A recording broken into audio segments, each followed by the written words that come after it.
Olá, meu nome é Jorge Guerra Pires, sou doutor em engenharia de informação focado em bioinformática.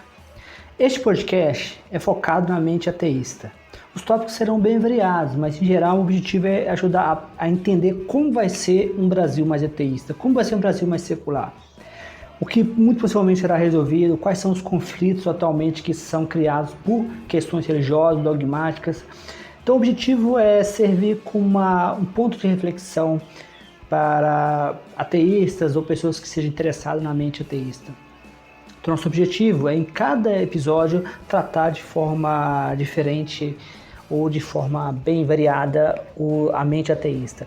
Inicialmente, eu vou produzir os episódios eu mesmo, mas nós vamos ter possivelmente convidados, qualquer pessoa que conheça um ateísta que tem uma certa influência e queira sugerir para o podcast para ser entrevistado, para a gente bater um papo, ou até mesmo se você tiver qualquer influência no ateísmo brasileiro que tem algum tipo de importância no mundo do ateísmo brasileiro, você está convidado a participar.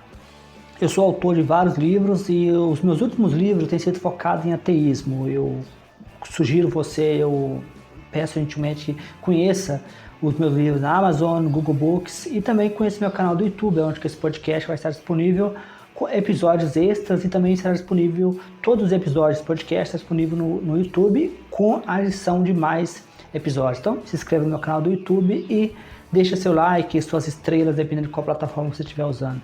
Então, bom aprendizado. Olá, hoje vamos analisar um material bem instigante. É um artigo do Jorge Guerra Pires, lá no Medium, com um título que já chama atenção. Keith Raniere, um arquétipo para o Jesus histórico. Oi, sim, um título forte. Pois é.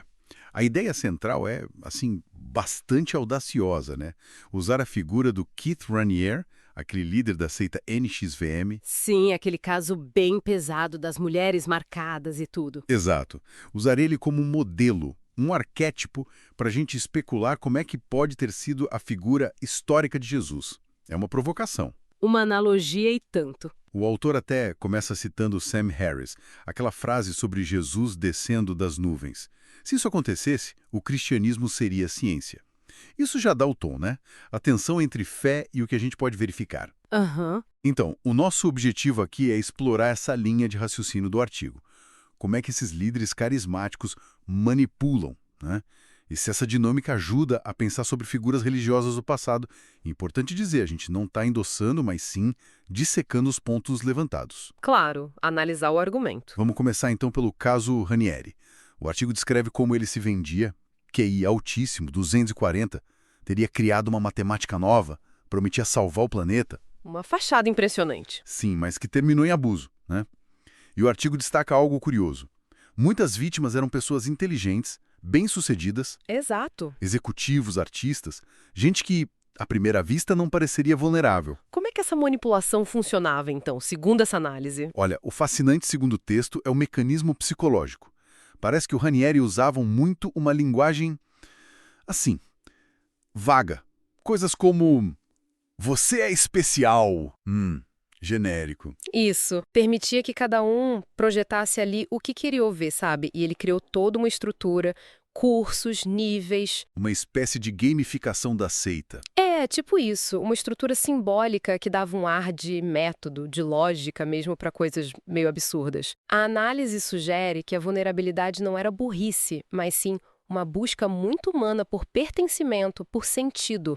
Algo além. Entendi. O artigo menciona até um exemplo do documentário da Val, um produtor que percebeu que tinha meio que transferido a própria capacidade para o Raniere. Ah, interessante. E o artigo compara isso?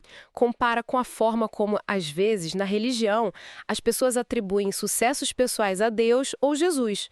Tipo, meu negócio deu certo, foi bênção divina. E isso reforça a devoção, o dízimo. O texto cita até aquele adesivo de carro sem Deus nem tentaria. Sim, conheço.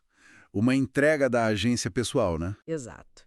Nesse sentido, o Raniere seria um exemplo desse padrão, desse arquétipo de manipulador carismático que explora essa necessidade. E aí que o artigo entra na parte mais, digamos, polêmica. Aplicar isso a Jesus com base nos evangelhos. Sim. O texto aponta paralelos, Jesus falando em parábolas que são difíceis de entender, né? dizendo ser o único caminho, dividindo o mundo entre quem está com ele e quem não está, rejeitando laços familiares, tipo aquela passagem de Lucas que fala em odiar pai e mãe para segui-lo, fazendo previsões de fim do mundo que não aconteceram e exigindo fé total, obediência. O artigo alinha esses pontos e sugere que esse perfil, como descrito nos evangelhos, se parece mais com um líder carismático apocalíptico, um tipo que aparece de tempos em tempos na história. Do que um filósofo, por exemplo. Exatamente. Mais do que um sábio buscando o debate racional. A tese central do artigo, pelo que entendia, não é nem discutir milagre, mas sim que o sucesso histórico do cristianismo pode ter a ver com essa eficácia em cativar e vencer outras narrativas da época, usando mecanismos psicológicos parecidos com os de cultos. Entendi. O sucesso como prova de eficácia da narrativa, não da veracidade dela. Isso. Pelo menos essa é a leitura proposta ali. E o artigo ainda especula, né? Se Jesus surgisse hoje, talvez fosse visto como um guru quântico. Usaria redes sociais, vídeos misteriosos. Provavelmente. Atrairia seguidores devotos e as críticas da ciência, talvez só reforçassem a fé dos seguidores. Como diz o texto, às vezes o que importa não é o conteúdo, é o desejo de acreditar. Forte isso. E essa persistência da crença. É um ponto-chave, né? O artigo lembra. Tem seguidor do Ranieri que defende ele até hoje, mesmo com tudo provado. Impressionante. E aí compara com a fé literal na Bíblia, mesmo com contradições científicas sobre criação, geocentrismo, demônios causando doenças. A conclusão do artigo é meio essa. A religião dominante como o culto que deu certo, mas que talvez opere numa lógica cognitiva parecida. Um padrão que se repete. Se a gente junta tudo, a proposta do artigo é que tanto Ranieri, que falhou, quanto Jesus, cujo movimento virou global, podem ser vistos como exemplos desse mesmo arquétipo. O líder que usa mistério, ambiguidade, exige fé e explora essa fome humana por sentido. Então, para onde essa análise toda aponta? O artigo termina com uma pergunta bem direta, né? Sim, aquela. Se hoje consciência, informação, exemplos como NV e M, se ainda assim tanta gente é atraída por essas dinâmicas, como é que seria há 2000 anos, em condições muito mais precárias, com menos informação? Exato. É uma pergunta que fica no ar. E a reflexão final que o texto deixa é mais ou menos essa. A ciência é recente, mas essa tendência humana de buscar ídolos, buscar líderes que deem sentido ao caos, isso é antigo. Parece estar bem fundo na nossa psicologia. Uma herança evolutiva, talvez. Talvez. E o artigo sugere que essa dinâmica continua aí, moldando crenças, sociedades, e levanta a questão sobre a nossa própria vulnerabilidade a isso, ainda hoje. Um ponto para a gente pensar mesmo. Bastante coisa para refletir depois dessa análise. Sem dúvida. É um tema complexo e a abordagem do artigo é, no mínimo, provocadora. Olá, você acabou de assistir, de ouvir mais um episódio do meu podcast Mente Ateísta. Nesse episódio, eu espero que você tenha aprendido bastante. Eu gosto sempre de lembrar que os meus livros estão todos disponíveis na Amazon, no Google Play e em várias plataformas. Eu também gosto de lembrar também que esse podcast está disponível no YouTube, para quem prefere o YouTube. E o YouTube permite que eu poste episódios extras. Então, você pode acompanhar o meu podcast Mente Ateísta no YouTube, onde você poderá encontrar todos os episódios arquivados por um período de mais de 3 meses. Também poderá acompanhar episódios extras. Então, sugiro que você compartilhe com amigos, com ateístas ou com pessoas que se interessam pela causa ateísta no Brasil.